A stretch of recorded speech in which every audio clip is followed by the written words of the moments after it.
सभी का दिल खोल के स्वागत है नर्सिंग नोबल प्रोफेशन में। हम आज नर्सिंग 18 दिसंबर 2023 को पेपर हुआ, उसके क्वेश्चन के बारे में हम डिस्कशन करेंगे। कौन सा लेवल कहाँ से मेंटेन किया, सारी चीज़ का।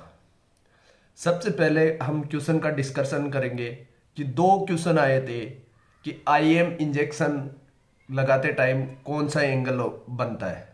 तो आईएम इंजेक्शन लगाते तो हमारा 90 डिग्री का एंगल बनता है। इंजेक्शन लगाते हैं तो हमारी सियाटिक नर्व डैमेज हो कौन सी मसल्स में हमारे को इंजेक्शन लगाना होता है, वो लगाना होता है वेंट्रोगुल्टियल मसल्स में लगाते हैं, जो बटक्स के ऊपर बोन्स के ऊपर होता है वो। तीसरा क्वेश्चन था कि बायोमेडिकल वेस्ट से रिलेटेड, बायोमेडिकल वेस्ट से प्लेसेंटा को हम कौन से बैग में डिस्कार्ड करेंगे। तो प्लेसेंटा को हम येलो बैग के अंदर डिस्कार्ड करेंगे। और इसके साथ में हम और क्लियर कर लेते हैं, जितना भी इन्फेक्टेड मटेरियल है, कॉटन वगैरह है और बॉडी के पार्ट है, चाहे एम्पुटेशन किया हो चाहे प्लेसेंटा हो, ये सभी पार्ट हम येलो बैग के अंदर हमारे को येलो बैग के अंदर डिस्कार्ड करना होता है।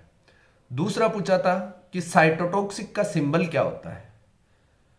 फिर नेक्स्ट क्वेश्चन था कि रेडिएशन का सिंबल क्या होता है। तो ये दोनों सिंबल आपको फोटो में पीछे दिख रहा होगा मेरे साइड के अंदर। फिर पूछा था कि एवरी 5 ईयर और एपिडेमिक डिजीज आ रही है तो उस डिजीज को हम क्या बोलेंगे, साइक्लिक बोलेंगे, स्कारलेट बोलेंगे। तो ये मेरे को कमेंट में कमेंट करके इसका आंसर बताना कि एवरी 5 ईयर से एपिडेमिक डिजीज आती है तो उसको क्या बोला जाता है।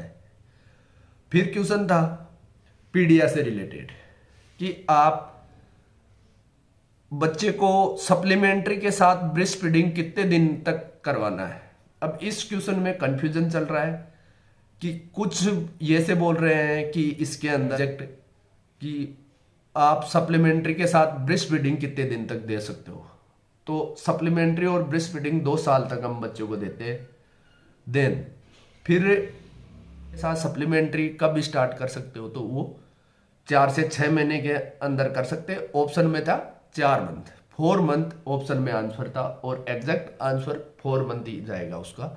अब जो क्वेश्चन था उसके अकॉर्डिंग उसका आंसर होगा कि उस नेक्स्ट क्वेश्चन था कि नॉर्मल पेशेंट की डायबिटिक की रेंज, उसको आप डायबिटिक कब बोलोगे या रेंज में कब आएगा। ऑप्शन में था 110 था, 126 था, 126 था। तो 125 तक नॉर्मल होता है पेशेंट की शुगर और 126 वो डायबिटिक के अंदर हम कंसिडर्ड करेंगे। ये डायबिटिक से रिलेटेड, जनरल नॉलेज से रिलेटेड कि पहली महिला सीएम कौन थी। तो वो पहली महिला सीएम सुषमा स्वराज थी। COP 28 पे इंडिया ने साइन क्यों नहीं किए, तो एक इंडिया डेवलपिंग कंट्री है तो इसलिए इंडिया ने गुफा के अंदर जो लोग फंस गए थे उसको क्या किस नाम से बोला जाता है, तो उसको बोला जाता है मिनी माइंस है उसका नाम। जनरल ऑफ थल सेना, इसका जनरल ऑफ थल सेना का चीफ जस्टिस जनक कौन था। आप कमेंट में मेरे को बताना है जनक कौन था इसका। ये रीजनिंग से रिलेटेड क्वेश्चन थे, काफी रीजनिंग मैथ के भी क्वेश्चन थे। रिमेनिंग क्वेश्चन आपको सेकंड पार्ट में मिल जाएंगे। जिन क्वेश्चनों का आंसर नहीं है उनका आप कमेंट में आंसर करके